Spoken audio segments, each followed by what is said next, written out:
श्री गणेशाय नमः। प्लीज़ मेरे चैनल को सब्सक्राइब, लाइक, कमेंट, शेयर कीजिएगा। गणेश चतुर्थी की कहानी। एक बार महादेव जी पार्वती सहित नर्मदा के तट पर गए। वहाँ एक सुंदर स्थान पर पार्वती जी ने महादेव जी के साथ चौपड़ खेलने की इच्छा व्यक्त की। तब शिव जी ने कहा, हमारी हार जीत का साक्षी कौन होगा? पार्वती ने तत्काल वहाँ की घास के तिनके बटोरकर एक पुतला बनाया और उसमें प्राण प्रतिष्ठा करके उससे कहा, बेटा, हम चौपड़ खेलना चाहते हैं, किंतु यहाँ हार जीत का साक्षी कोई नहीं है। अतः खेल के अंत में तुम हमारी हार जीत के साक्षी होकर बताना कि हम में से कौन जीता और कौन हारा। खेल आरंभ हुआ। देवयोग से तीनों बार पार्वती जी ही जीती। जब अंत में बालक से हार जीत का निर्णय कराया गया तो उसने महादेव जी को विजयी बताया।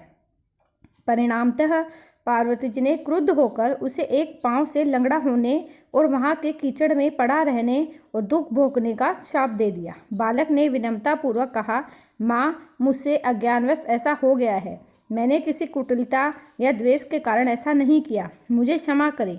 तथा शाप से मुक्ति का उपाय माँ को उस पर दया आ गई और वे बोली, यहाँ नाग कन्याएं गणेश पूजन करने आएंगी। उनके उपदेश से तुम गणेश व्रत करके मुझे प्राप्त करोगे। इतना कहकर वे कैलाश पर्वत चली गई। एक वर्ष बाद वहाँ श्रावण में नाग कन्याएं गणेश पूजन के लिए आई। नाग कन्याओं ने गणेश व्रत करके उस बालक को भी व्रत की विधि बताई। तत्पश्चात बालक ने 12 दिन तक श्री गणेश जी का व्रत किया। तब गणेश जी ने उसे दर्शन देकर कहा, मैं तुम्हारे व्रत से प्रसन्न हूँ, मनोवांछित वर मांगो। बालक बोला, भगवान, मेरे पाँव में इतनी शक्ति दे दो कि मैं कैलाश पर्वत पर अपने माता पिता के पास पहुँच सकूँ और वे मुझ पर प्रसन्न हो जाए। गणेश जी तथास्तु कहकर अंतर्ध्यान हो गए। बालक भगवान शिव के चरणों में पहुँच गया। शिव जी ने उससे वहाँ तक पहुँचने के साधन के बारे में पूछा।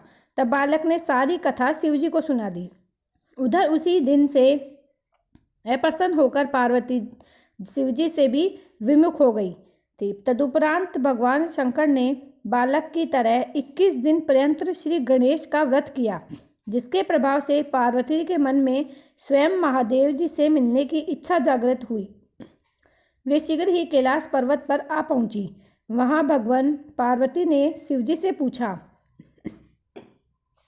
भगवान, आपने ऐसा कौन सा उपाय किया जिसके फलस्वरूप मैं आपके पास भागी भागी आ गई हूँ?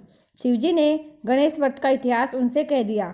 तब पार्वती ने अपने पुत्र कार्तिकेय से मिलने की इच्छा से 21 दिन प्रयत्न 21 की संख्या में दुर्वा, पुष्प तथा लड्डुओं से गणेश जी का पूजन किया। 21वें दिन कार्तिकेय स्वयं ही पार्वती जी से आ मिले। उन्होंने भी माँ के मुख से इस व्रत का माहात्म्य सुनकर व्रत किया।